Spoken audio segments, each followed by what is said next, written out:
हर हर महादेव। आप सभी को मेरे इस भक्ति और धार्मिक ब्लॉग में बहुत बहुत स्वागत है। आज हमारा विषय बहुत ही खास और श्रद्धा से जुड़ा हुआ है। आज हम बात करेंगे कि शिवरात्रि के दिन पार्थिव शिवलिंग का अभिषेक और पूजन कैसे करें, इसकी संपूर्ण विधि क्या है और इस पूजा का धार्मिक महत्व क्या माना जाता है। तो दोस्तों, भगवान शिव को भोलेनाथ इसलिए कहा जाता है क्योंकि वह अपने भक्तों की सच्ची श्रद्धा और भक्ति से बहुत जल्दी प्रसन्न हो जाते हैं। शिव जी की पूजा में दिखावे से ज़्यादा महत्व हमारे मन की श्रद्धा का माना गया है। तो यही कारण है कि मिट्टी से बनाए गए पार्थिव शिवलिंग की पूजा का विशेष धार्मिक महत्व बताया गया है।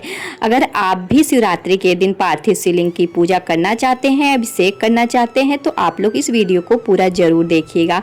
फ्रेंड्स, यह वीडियो 11 अगस्त का है और आप लोगों को पता है कि हमारे पूज्य गुरुदेव पंडित प्रदीप मिश्रा 11 तारीख यानी शिवरात्रि के दिन शाम को 7 बजे से 8 बजे तक ऑनलाइन रुद्राभिषेक करवाए थे। तो हमने रुद्राभिषेक किया था, तो उसके एक दिन के बाद ये सुबह की यह वीडियो है। और मैं देखिए अब पार्थिव शिवलिंग का विसर्जन करूंगी, यहाँ से मैं सारा सामान उठा लूँगी। तो फ्रेंड्स, आप लोग इस वीडियो में ज़रूर बने रहिएगा, क्योंकि फ्रेंड्स कल हम रुद्राभिषेक कर रहे थे और हमारे लिए इतना पॉसिबल नहीं था कि हम वीडियो बना सकें। तो मैं आज इस वीडियो के माध्यम से आप लोगों को पार्थिव शिवलिंग की पूजा करने के कैसे किया जाता है इसके बारे में बताऊँगी। तो फ्रेंड्स, सबसे पहले आप लोग ये जान लीजिए कि पार्थिव शिवलिंग क्या होता है। तो फ्रेंड्स, आप लोगों को पता है कि पार्थिव शब्द जो है का संबंध पृथ्वी से है, यानी मिट्टी से माना जाता है।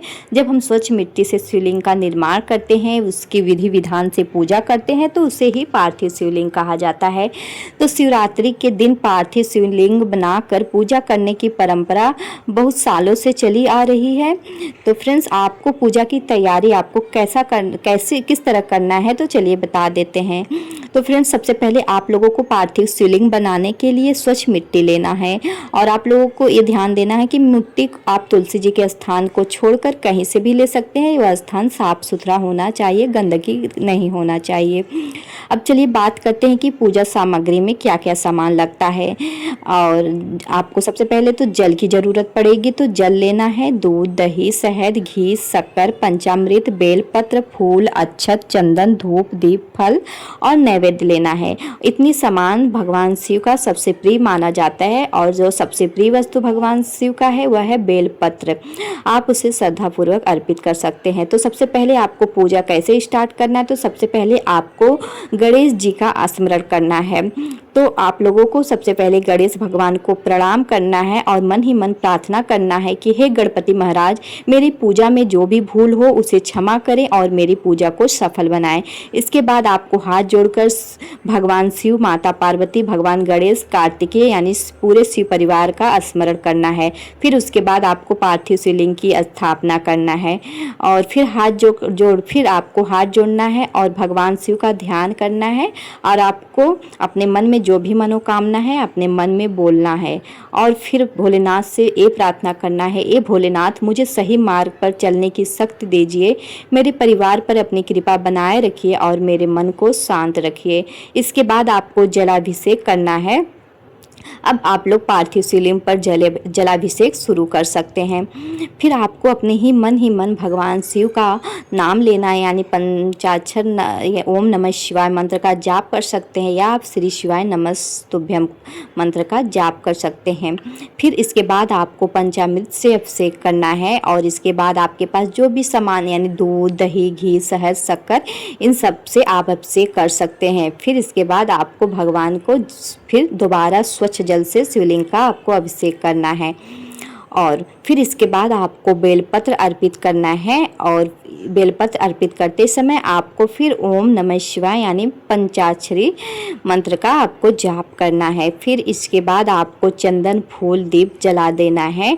फिर दीप जलाते हुए मन में यह भावना रखना है कि जैसे हे भगवान दीप का प्रकाश अंधकार को दूर करता है, उसी प्रकार हे भगवान शिव आप भी हमारे जीवन के अज्ञान, भय और नकारात्मक विचारों को दूर करें।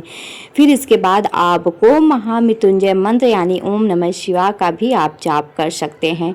फिर बहुत जगह तो फ्रेंड्स शिवरात्रि के दिन रात्रि को भी पूजा होती है, जागरण किया जाता है, लेकिन आपके पास आपसे इतना ना हो सके तो कोई बात नहीं, आप मतलब इसको आप यानी स्किप भी कर सकते हैं।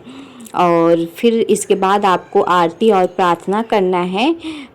पूजा के अंत में भगवान शिव की आरती करें और आरती करते समय हर हर महादेव का जाप जरूर करें, बोलें। इसके बाद भगवान शिव से अपने परिवार की सुख शांति के लिए आपको प्रार्थना करना है। अब बात है कि पार्थिव शिवलिंग का क्या करें।